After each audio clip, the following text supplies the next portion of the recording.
નમસ્કાર મિત્રો, આજે આપણે ભણીશું બંધારણનું નિર્માણ. આપ સૌનું હાર્દિક સ્વાગત છે. મિત્રો, બંધારણનું નિર્માણ કઈ રીતના થયું એ બધું જ આપણે ભણવા માટે આજે આપણે એક અલગથી ટોપિક બંધારણ સભાનું નિર્માણ કરવામાં આવ્યું અને કઈ રીતના થયું એનો આપણે હિસ્ટ્રીથી લઈને એક એક ટોપિકનો સવિસ્તાર અભ્યાસ કરીશું. મિત્રો, સંવિધાનનું નિર્માણ કઈ રીતના થયું? બંધારણનું નિર્માણ. બંધારણના નિર્માણમાં આપણે 3 ટોપિક ભણીશું. પહેલું છે બંધારણનું નિર્માણ, બંધારણ સભાનું ગઠન, બંધારણ સભાની કાર્યપ્રણાલી અને પ્રારૂપ સમિતિ. તો મિત્રો, આપણે થોડું હિસ્ટ્રીનું બેકગ્રાઉન્ડ જોઈ લઈએ કે બંધારણ ઘડાનું તો એનો વિચાર કોણે રાખ્યો, કઈ રીતના એનો વિચાર આવ્યો અને ફરીવાર બંધારણ ઘડવાનું શું શું પ્રક્રિયા કરવામાં આવી બંધારણ ઘડવા માટે. મિત્રો, 1934માં સર એમ.એન. રોય નામના એક નેતા હતા. એમણે સૌથી પહેલા આપણા બંધારણ ઘડવાનો વિચાર રાખ્યો. મિત્રો, એમસીક્યુ માં પૂછાઈ શકે એવો ટોપિક છે કે સૌથી પહેલા બંધારણ ઘડવાનો વિચાર કોણે રાખ્યો? તો તમે સ્લાઇડ ઉપર જોઈ શકો છો, એમ.એન. રોય. પછી 1935માં કોંગ્રેસે બંધારણ ઘડવાની માંગ કરી હતી. ત્યારે 1935માં. પછી 1938માં પંડિત જવાહરલાલ નહેરુએ એવી ઘોષણા કરી કે બંધારણનું નિર્માણ વયસ્ક મતાધિકાર પ્રમાણે ચૂંટાયેલ બંધારણ સભા દ્વારા કરવામાં આવશે અને તેમાં કોઈ પણ બહારના વ્યક્તિઓનું હસ્તક્ષેપ નહીં ચલાવવામાં આવે. એટલે પંડિત નહેરુએ 1938માં જે ઘોષણા કરી એને આપણે ઓળખીએ છીએ ઓગસ્ટ પ્રસ્તાવ તરીકે. અને આ જે નહેરુજીએ, પંડિત જવાહરલાલ નહેરુએ 1938માં જે ઘોષણા કરી હતી એને સૈદ્ધાંતિક રીતે બ્રિટિશ સરકારે 1940માં સ્વીકારી લીધો અને એને આપણે ઓગસ્ટ પ્રસ્તાવ તરીકે ઓળખીએ છીએ. ત્યાર પછી બ્રિટિશ સરકારે આ પ્રસ્તાવ સ્વીકારી લીધો. ત્યાર પછી સ્ટેનફોર્ડ ક્રિપ્સ નામના બ્રિટિશ પાર્લામેન્ટના સભ્યો, કેબિનેટ મંત્રી બંધારણના નિર્માણ માટે ભારત આવ્યા, જેને ક્રિપ્સ પ્રસ્તાવ તરીકે આપણે ઓળખીએ છીએ. જે સ્ટેનફોર્ડ ક્રિપ્સ હતા એ બ્રિટિશ સરકારના એક પ્રારૂપ પ્રસ્તાવ સાથે ભારત આવ્યા હતા. પણ આ જે પ્રસ્તાવ લઈને આવ્યા તેને બીજા વિશ્વયુદ્ધ પછી સ્વીકારવાનું હતું. એટલે મુસ્લિમ લીગે આમને આ વાતને ઠુકરાવી દીધી અને મુસ્લિમ લીગની માંગ હતી કે ભારતને 2 સ્વાયત્ત હિસ્સોમાં, 2 સરખા ભાગમાં વહેંચી દેવામાં આવે અને પોતાની અલગ અલગ બંધારણ સભા દ્વારા પોતાનું બંધારણનું નિર્માણ કરે. ત્યાર પછી ભારતમાં એક કેબિનેટ મિશન મોકલવામાં આવ્યું. જે આ કેબિનેટ મિશન મોકલવામાં આવ્યું એના આધારે આપણા બંધારણનો નિર્માણનો પાયો કઢા. પછી હવે આપણે આગળ ભણીશું કે બંધારણ સભાનું ગઠન કઈ રીતના થયું. મિત્રો, બંધારણ ઘડવા માટે સૌથી અગત્યનું હતી બંધારણ સભા. તો આ બંધારણ સભામાં કેટલા લોકો હતા, કેવી રીતના એને બંધારણ ગણ્યું અને એની કઈ રીતના આખી પ્રક્રિયા થઈ આ બંધારણ સભાની ગઠનની, એ હવે આપણે બીજા ટોપિક તરીકે ભણીશું. જો કેબિનેટ મિશને જે પ્રસ્તાવો રાખ્યા હતા, કેબિનેટ મિશને એના આધારે નવેમ્બર 1946માં બંધારણ સભાની ગઠન કરવામાં આવ્યું. ક્યારે? નવેમ્બર 1946માં. મિત્રો, આ જે કેબિનેટ મિશને એના પ્રસ્તાવ રાખ્યો હતો એમાં આપણા બંધારણ સભાના કુલ સભ્યો તરીકે 389 સભ્યો હતા. મિત્રો, આ સૌથી અગત્યનો ટોપિક છે કારણ કે પરીક્ષામાં ઘણી વખત પૂછાઈ શકે છે કે બંધારણ સભામાં કુલ સભ્યો કેટલા હતા. તો મિત્રો, તમે કહી શકો કે બંધારણ સભામાં કુલ સભ્યો 389 હતા. ફરી એકવાર હું કહું છું કે 389 સભ્યો બંધારણ સભામાં હતા. હવે એનો આ અલગ અલગ 389 સીટ હતી સભ્યો, એનો બંટવારો કઈ રીતના થયો હતો, એને કઈ રીતના ભારતના કયા કયા પ્રાંતમાંથી એ સભ્યોને ચૂંટ્યા હતા, એ પ્રક્રિયા શું હતી, એ હવે આપણે ભણીશું. તો મિત્રો, આમાં ટોટલ 389 સભ્યો હતો. તેમાં 296 સીટ, 389 માંથી 296 સીટ બ્રિટિશ ભારતના પ્રાંતની હતી. કેની?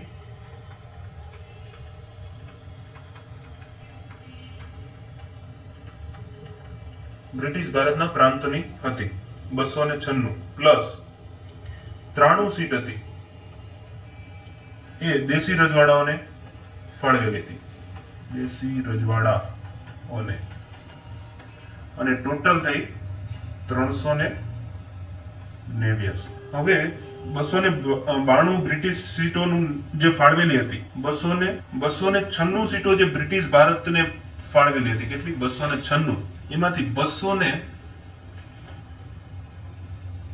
92 સીટ એ બ્રિટિશ ગવર્નર પ્રાંતોને મળેલી હતી. એ ગવર્નર પ્રાંતોમાં ફોર એક્ઝામ્પલ મદ્રાસ, બોમ્બે, બિહાર, પંજાબ, સિંધ, બંગાળ આવા 11 ગવર્નર પ્રાંતો હતા. એ 292 સીટ એના ભાગે હતી, પ્લસ 4 સીટ હતી એ બ્રિટિશ ભારતના જ પણ અલગ પ્રાંતો તરીકે ઓળખાતા હતા, જેમાં દિલ્હી, અજમેર, મોરવાડ, કુર્ગ અને બ્રિટિશ બલુચિસ્તાન આ 4 પ્રાંતો મળીને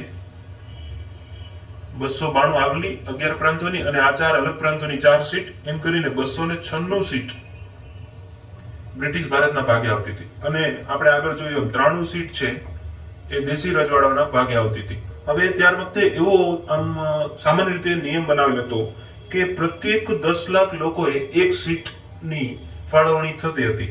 તો ટોટલ 389 સીટો ફાળવેલી હતી. તેમાં પ્રત્યેક 10 લાખ આ પણ એક્ઝામમાં પૂછાઈ શકે કે કેટલા લોકોએ એક સીટ ફાળવેલી હતી. તો આપણે કહી શકીએ કે પ્રત્યેક 10 લાખ લોકોએ એક સીટ. આ સૌથી અગત્યનું છે મિત્રો. ટોટલ 389 સીટ અને પ્રત્યેક 10 લાખ લોકોએ એક સીટ. આ સૌથી અગત્યનું છે, આ તમે યાદ રાખી લેજો. ત્યાર પછી આ બંધારણ સભાની જે સીટો ફળવાઈ એની ચૂંટણી થઈ. આ ચૂંટણી જુલાઈ અને ઓગસ્ટ 1946 માં થઈ હતી. એમાં કોંગ્રેસને 208 સીટ મળી, પ્લસ મુસ્લિમ લીગને 73 સીટ મુસ્લિમ લીગને ભાગમાં આવી.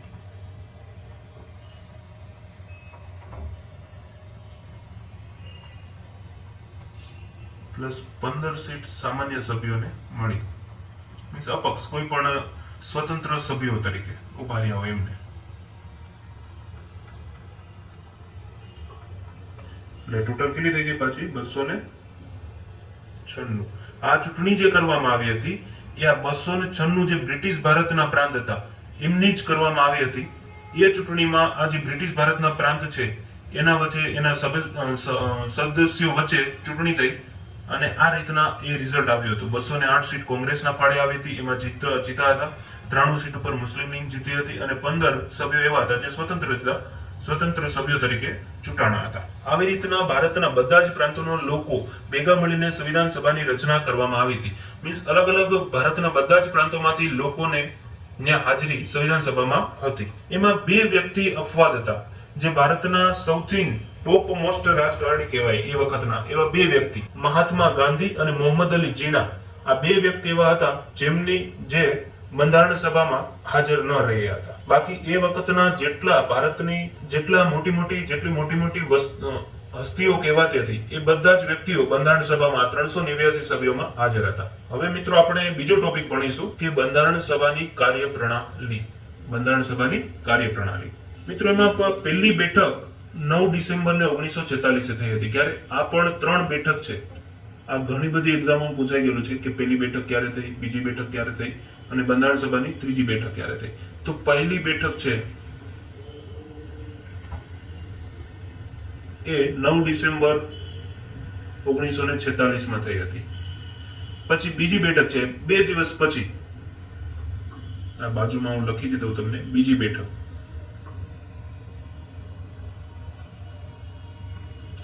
11 ડિસેમ્બર 1946. મિત્રો તમે એમ પણ યાદ રાખી શકો કે 9 ડિસેમ્બર ત્યાર પછી બીજી બેઠક, 11 ડિસેમ્બર ત્યાર પછી ત્રીજી બેઠક 13 ડિસેમ્બર 1946 ના રોજ. મીન્સ બધી જ બેઠક વચ્ચે 2 દિવસનો સમયગાળો હતો. પેલી 9 ડિસેમ્બર, પછી 11 ડિસેમ્બર, પછી 13 ડિસેમ્બર. હવે આ બેઠકો થઈ એમાં શું કાર્ય થયું, શું કામકાજ થયું એ હવે આપણે સવિસ્તાર ભણીશું. પહેલી બેઠક જો 9 ડિસેમ્બરે થઈ હતી તેમાં તો એક સૌથી અગત્યનું કાર્ય થયું એ હતું કે ડોક્ટર સચ્ચિદાનંદ સિન્હા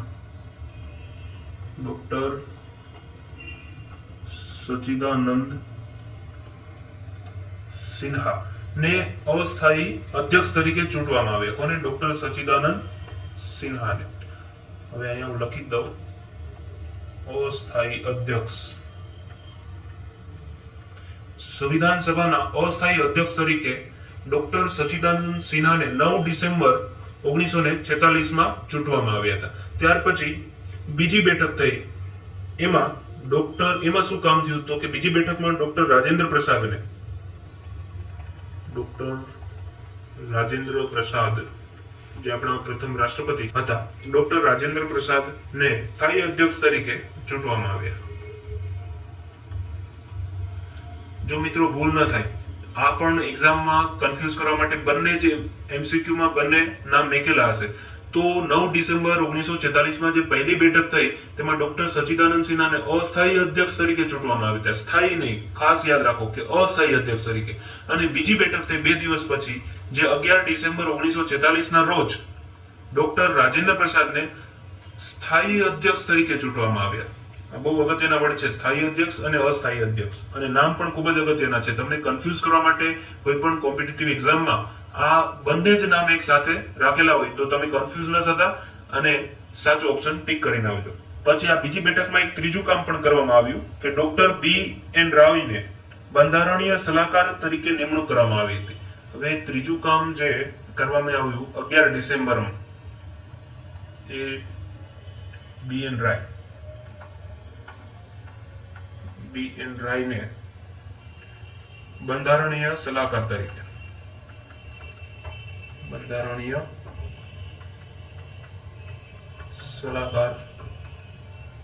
નિમણૂક કરી. આ પણ ખૂબ અગત્યનું છે. 13 ડિસેમ્બર 1946 ના રોજ બી.એન. રાયને બંધારણીય સલાહકાર તરીકે નિમણૂક કરવામાં આવી. તો આ 11 ડિસેમ્બર છે, એમાં 3 કામ થયા. એ ત્રણેય ખૂબ અગત્યના કામ છે. પહેલું કામ એ ડોક્ટર સચ્ચિદાનંદ સિન્હાને અસ્થાયી અધ્યક્ષ બનાવ્યા. બીજું કામ ડોક્ટર રાજેન્દ્ર પ્રસાદને સ્થાયી અધ્યક્ષ તરીકે ચૂંટવામાં આવ્યા. અને ત્રીજું કામ ડોક્ટર બી.એન. રાયને બંધારણીય સલાહકાર સભ્ય તરીકે નિમણૂક કરવામાં આવી. હવે ત્રીજી બેઠક થઈ એ 13 ડિસેમ્બર 1946 ના રોજ, 2 દિવસ પછી. આમાં 13 ડિસેમ્બર 1946 ના રોજ પંડિત જવાહરલાલ નહેરુએ ઉદ્દેશ્ય પ્રસ્તાવને પાસ કર્યો હતો, રજૂ કર્યો હતો. જે 13 ડિસેમ્બર 1946 ના રોજ પંડિત જવાહરલાલ નહેરુએ ઐતિહાસિક ઉદ્દેશ્ય પ્રસ્તાવ બંધારણ સભામાં રજૂ કર્યો. તો આ ઉદ્દેશ્ય પ્રસ્તાવમાં શું હતું એ હવે આપણે થોડીક સવિસ્તાર માહિતી મેળવી લઈએ. તો મિત્રો, આ જે ઉદ્દેશ્ય પ્રસ્તાવ પંડિત નહેરુજીએ રજૂ કર્યો, એમાં આપણા બંધારણનો એક ઢાંચો કે આપણું બંધારણ કેવી રીતના બનશે, એ બંધારણમાં શું શું હશે, આપણા કાનૂન બધા કેવા હશે, એ બધું જ એમાં હતું. તો આપણે થોડું સમજી લઈએ.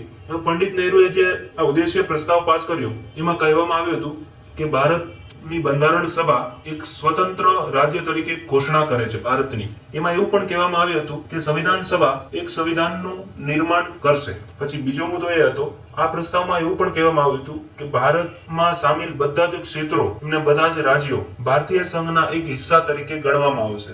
પછી ભારતના બધા જ લોકો માટે ન્યાય મળી રહે, સામાજિક, આર્થિક અને રાજનીતિક સ્વતંત્રતા, એમની સુરક્ષા, અવસરની સમાનતા, કાયદા સામે સમાનતા, વિચાર અને અભિવ્યક્તિ, વિશ્વાસ, ભ્રમણ, સંગઠન બનાવવાની ક્ષમતા, આ બધી જ વસ્તુઓ આપણા બંધારણમાં હશે. અને આ ઉદ્દેશ્ય પ્રસ્તાવ જે પાસ કરવામાં આવ્યો એ તારીખ હતી 22 ડિસેમ્બર. એનો સર્વસંમતિથી સ્વીકાર કરવામાં આવ્યો. ત્યાર પછી ભારત સ્વતંત્રતા અધિનિયમ 1946 એમાં રજૂ કર્યો સંવિધાન સભામાં. એના આધારે સંવિધાન સભાના કાર્યમાં ઘણો બધો ફરક પડી ગયો. હવે સભાને સ્વયંપ્રભુ બનાવવામાં આવી, મીન્સ બધા જ નિર્ણયો સંવિધાન સભા એ નિર્ણય લેવાની શક્તિ આપવામાં આવી. 1947 પછી એવું જાહેર કરવામાં આવ્યું કે સ્વેચ્છાએ કોઈ પણ સંવિધાનનો અભ્યાસ કરીને સારામાં સારી રીતના આપણું બંધારણ બનાવવા માટે સંવિધાન સભાની રચના થઈ. આ સંવિધાન સભાને બ્રિટિશ સંસદ દ્વારા જે આપણા કાનૂન બનાવવામાં આવ્યા હતા ભારત માટેના, એક કાનૂન મીન્સ કાયદાઓને સમાપ્ત કરીને એને બદલવાનો અધિકાર પણ, કાયદાને બદલવાનો અધિકાર પણ સંવિધાન સભાને આપી દેવામાં આવ્યો. હવે સંવિધાન સભા એક સંસદની જેમ પણ કામ કરવા લાગી. જો આમાં 3 ફેરફાર કરવામાં આવ્યા એ આપણે સવિસ્તાર. તે સંવિધાન સભા સ્વતંત્રતાથી કોઈ પણ નિયમ બનાવી શકશે.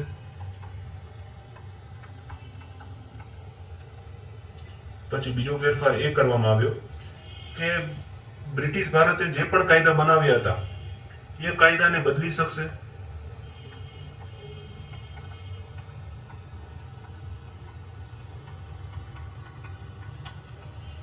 પછી ત્રીજો ફેરફાર એ કરવામાં આવ્યો કે કોઈ પણ કાયદા જે બિનજરૂરી લાગે, બ્રિટિશ ભારતના, તો એ કાયદાને સમાપ્ત પણ કરી શકશે.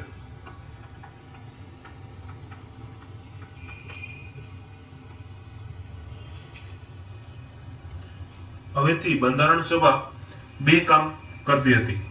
તો એ બે કામો ક્યાં છે એ હવે આપણે જોઈએ. પેલું કામ હતું બંધારણ બનાવવાનું. તો બંધારણ સભા તો એ કામ તો જગ જાય છે કે બંધારણ બનાવવાનું કામ બંધારણ સભાએ કર્યું. પણ બીજું કામ એ હતું કે આ કાયદાઓ જે હાલમાં હતા એ અને નવા બનાવેલા હતા એને લાગુ કરવાનું કામ પણ બંધારણ સભાએ કર્યું. અને આ બંને કામો અલગ અલગ દિવસે કરવાના હતા બંધારણ સભાએ. આ પ્રમાણે બંધારણ સભા ભારતની પહેલી સંસદ પણ બની. આપણે એવું કહી શકીએ કે ભારતની પહેલી સંસદ જેવું કામ કોણે કર્યું હતું? તો કે બંધારણ સભાએ. ભારતની પહેલી સંસદ જેવું કામ પણ બંધારણ સભાએ કર્યું. તો આ બંધારણ જ્યાં બન્યું ત્યાં સુધી આ બંને કામો બંધારણ સભાએ સુપેરે નિભાવ્યા હતા. પેલું કામ બંધારણ બનાવવાનું અને કાયદાઓને લાગુ કરવાનું એક સંસદ તરીકે. હવે બીજા કામો પણ બંધારણ સભાએ કર્યા હતા. તે હવે આપણે એક એક કરીને જોઈએ. આ ખૂબ જ અગત્યના છે મિત્રો. આમાંથી કોઈ પણ પ્રશ્ન પૂછાઈ શકે છે. પેલું કામ એને એ કર્યું કે 1949 રાષ્ટ્રમંડળમાં એટલે સંયુક્ત રાષ્ટ્રમાં ભારતની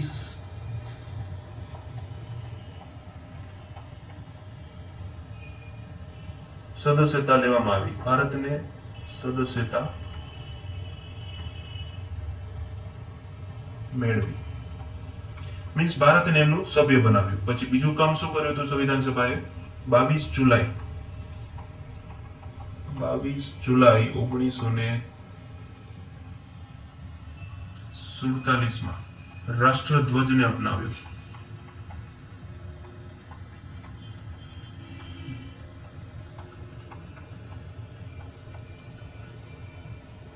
પછી ત્રીજું કામ સંવિધાન સભા દ્વારા 24 જાન્યુઆરી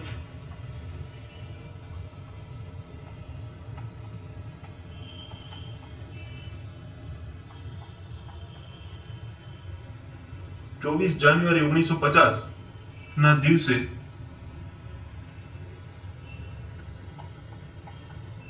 રાષ્ટ્રગીતને અપનાવ્યું.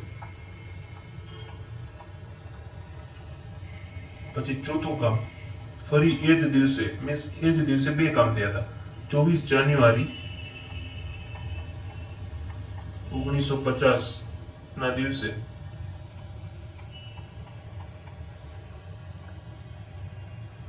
રાષ્ટ્રગાન ને અપનાવ્યું, નક્કી કર્યું. પછી પાંચમું કામ એ જ દિવસે ત્રીજું કામ 24 જાન્યુઆરી 1950 ના દિવસે ડોક્ટર રાજેન્દ્ર પ્રસાદને રાષ્ટ્રપતિ તરીકે ચૂંટી કાઢ્યા. એમની ચૂંટણી થઈ અને રાષ્ટ્રપતિ તરીકે ડોક્ટર રાજેન્દ્ર પ્રસાદને ચૂંટવામાં આવ્યા. તો સંવિધાન સભાએ આ 5 કામો કર્યા હતા. આ તમને કોઈ પણ ડેટ કે 22 જુલાઈ સંવિધાન સભાએ કયું કામ કર્યું હતું તો આ બધા જ તમને આપેલા હોય. રાષ્ટ્રધ્વજને અપનાવ્યું, રાષ્ટ્રગીત અપનાવ્યું, રાષ્ટ્રગાનને અપનાવ્યું કે રાજેન્દ્ર પ્રસાદને રાષ્ટ્રપતિ તરીકે ચૂંટ્યા. તો તમને આ સ્લાઇડ બહુ અગત્યની છે અને આ બહુ જ અગત્યનો ટોપિક છે. તમે આ યાદ રાખી લેજો કે 1949 ના દિવસે સંયુક્ત રાષ્ટ્રમાં ભારતની નોંધણી કરી. પછી 22 જુલાઈ 1947 ના દિવસે રાષ્ટ્રધ્વજ અપનાવ્યો. 24 જાન્યુઆરી અને 24 જાન્યુઆરી આ ત્રણેય એક જ દિવસ મીન્સ 24 જાન્યુઆરી 1950 ના દિવસે રાષ્ટ્રગીત, રાષ્ટ્રગાન અને રાષ્ટ્રપતિ પ્રથમ રાષ્ટ્રપતિ તરીકે રાજેન્દ્ર પ્રસાદને ચૂંટવામાં આવ્યા. તો આ ત્રણેય કામ એક જ દિવસે 24 જાન્યુઆરીના દિવસે આ ત્રણેય કામ 24 જાન્યુઆરી 1950 ના દિવસે સંવિધાન સભાએ કર્યું હતું. પહેલું રાષ્ટ્રગીત અપનાવવાનું, રાષ્ટ્રગાન અપનાવવાનું અને ડોક્ટર રાજેન્દ્ર પ્રસાદને પહેલા રાષ્ટ્રપતિ તરીકે ચૂંટવાનું કામ. હવે આપણે જોશું કે પૂરું બંધારણ બનતા કેટલા દિવસ લાગ્યા.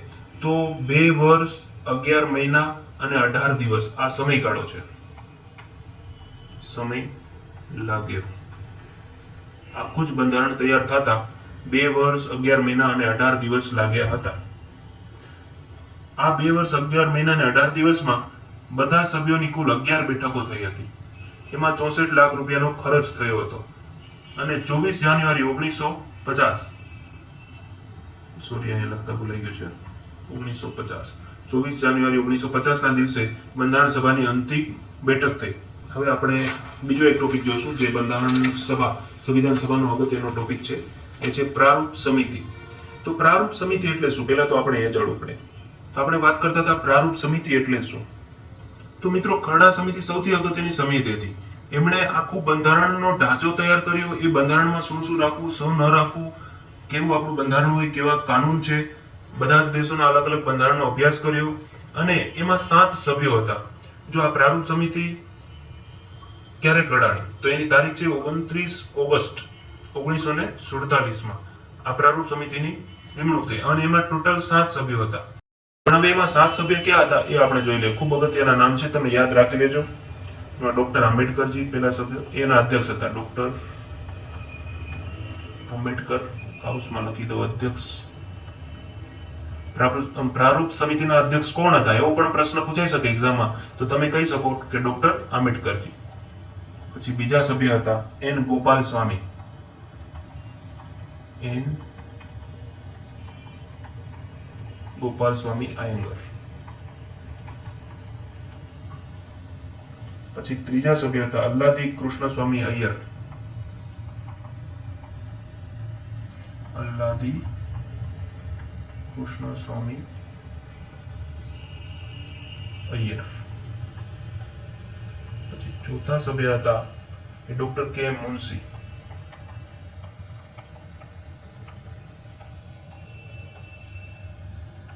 તો મિત્રો, તમને ખબર હશે, આપણે બધા ગુજરાતી છીએ, કે કનૈયાલાલ માણેકલાલ મુનશી એ આપણા બંધારણની જે પ્રારૂપ સમિતિ હતી એમાં ખૂબ અગત્યના એક સભ્ય તરીકે એમણે સેવા આપી હતી. કે પ્રારૂપ સમિતિ એટલે બંધારણનું નિર્માણ તેમાં ખૂબ અગત્યની સમિતિ, અને એમાંના એક સભ્ય એટલે ડોક્ટર કે મુનશી, કનૈયાલાલ માણેકલાલ મુનશી. એ આપણા ગુજરાતી જ હતા અને બહુ અગત્યની નવલકથાઓ આપેલી, એ આપણે પછી જોશું. પછી પાંચમા સભ્ય હતા સૈયદ મોહમ્મદ સાદુલ્લાહ. સૈયદ મોહમ્મદ સાદુલ્લાહ. સૈયદ મોહમ્મદ સાદુલ્લાહ. પછી છઠ્ઠા જે સભ્ય હતા એ એન માધવરાવ.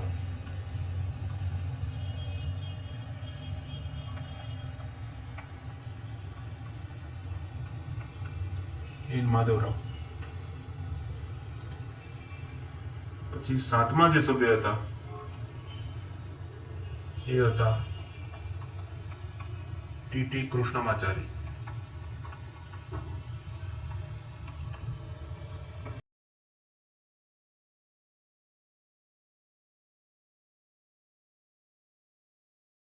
મિત્રો, પ્રારૂપ સમિતિએ કામ શું કર્યું હતું તે હવે આપણે જોઈએ. બધી જ અલગ અલગ સમિતિઓ હતી. ફોર એક્ઝામ્પલ, સંઘ શક્તિ સમિતિ, એના અધ્યક્ષ હતા જવાહરલાલ નહેરુ.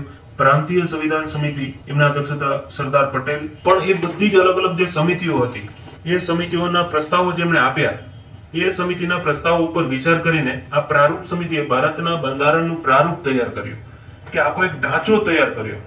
એ સૌથી અગત્યનો હતો. અને એમને 1948 માં એનું પ્રારૂપ, આખું ફ્રેમવર્ક મીન્સ પ્રારૂપ રજૂ કર્યું પ્રારૂપ સમિતિએ. પછી ભારતના લોકોને આ પ્રારૂપ ઉપર ચર્ચા કરવા અને સંશોધન કરવા માટે એમને 8 મહિનાનો સમય આપવામાં આવ્યો. જે 8 મહિના પૂરા થયા ત્યાર પછી ઓક્ટોબર 1948 માં આ પ્રારૂપને ફરી એકવાર પ્રકાશિત કરવામાં આવ્યું, કે એમાં આટલા આટલા સુધારા કર્યા છે, આ બંધારણમાં આટલા આટલા નિયમમાં બદલાવ કર્યા છે. અને ત્યાર પછી એમને છેલ્લે 26 નવેમ્બર 1949 માં આ બંધારણને કાર્ય પૂરું કર્યું. પછી બંધારણને લાગુ ક્યારે કરવામાં આવ્યું એ એક પ્રશ્ન તમને પૂછાઈ શકે, તો હું અહીંયા લખી દઉં. 26 જાન્યુઆરી 1950 માં આ બંધારણ બની ગયું. 26 નવેમ્બર 1949 માં ત્યાર પછી આ બધા ફરી એકવાર પ્રારૂપ રજૂ થયા અને એ બધું ધીમે ધીમે કાર્ય થતું ગયું. અને 26 જાન્યુઆરી 1950 માં આપણું બંધારણ લાગુ કરવામાં આવ્યું. એટલા માટે આ દિવસને, આપણે ગણતંત્ર દિવસ તરીકે ઉજવીએ 26 જાન્યુઆરીને. કયા દિવસ તરીકે? ગણતંત્ર દિવસ તરીકે. મિત્રો, આ 26 જાન્યુઆરીને જે કેમ પસંદ કરવામાં આવ્યું એ તમને ખબર છે? તો એની એક સ્ટોરી હું તમને કહી દઉં. તમને યાદ રાખવાનું નથી, પણ જસ્ટ ઇન્ફોર્મેશન તરીકે, કે આ દિવસે 1930માં ભારતીય રાષ્ટ્રીય કોંગ્રેસે લાહોર અધિવેશનમાં એક પૂર્ણ સ્વરાજ દિવસ તરીકે 26 જાન્યુઆરી 1930 ને ઘોષિત કર્યો હતો.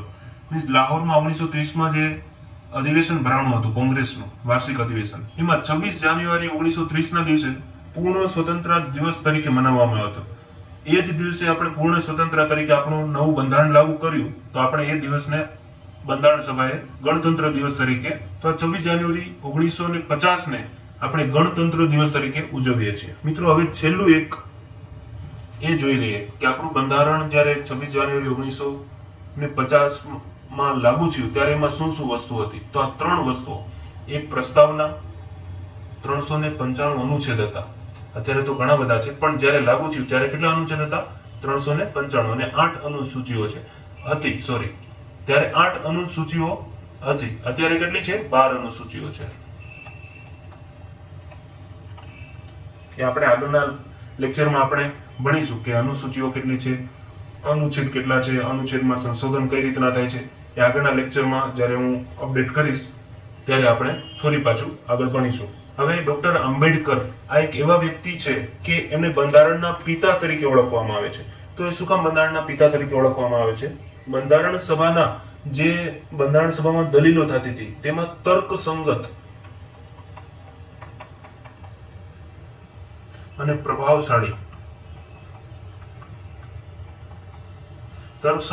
પ્રભાવશાળી દલીલો કરીને ડોક્ટર આંબેડકરજીએ બંધારણ સભામાં ખૂબ જ પ્રભાવશાળી રીતના એક હિસ્સો લીધો હતો, અને પ્રારૂપ સમિતિના એ અધ્યક્ષ હતા. પાછા આખો બંધારણનો ઢાંચો જે પ્રારૂપ સમિતિએ નક્કી કર્યો અને એમાં સુધારા બધા કર્યા, એના અધ્યક્ષ તરીકે ડોક્ટર આંબેડકર હતા. એટલે એમને ભારતના બંધારણના પિતા તરીકે ઓળખવામાં આવે છે. આ તમે યાદ રાખજો કે ભારતના બંધારણના પિતા કોને ઓળખવામાં આવે છે? નીચે ઓપ્શન આપ્યા: ગાંધીજી, ડોક્ટર આંબેડકર, સરદાર પટેલ કે જવાહરલાલ નહેરુ. તો એમના ભારતના બંધારણના પિતા તરીકે કોણ આવે? ડોક્ટર આંબેડકરજી. પછી આ વ્યક્તિ સંવિધાન વિશેષજ્ઞ હતા, અનુસૂચિત જનજાતિઓના નિર્વિવાદ નેતા તરીકે, અને ભારતના બંધારણના પ્રમુખ શિલ્પી હતા. મીન્સ આખું બંધારણનું એને રચના કરી, એટલે એને આધુનિક મનુ તરીકે પણ એને સંજ્ઞાથી પણ ઓળખવામાં આવે છે. ભારતના બંધારણમાં આધુનિક મનુ તરીકે કોણ ઓળખાય છે? તો આપણે કહી શકીએ કે ડોક્ટર આંબેડકર. થેન્ક યુ મિત્રો, તમે બધાએ અમારો લેક્ચર જોયો એ બદલ આપ સૌનો આભાર.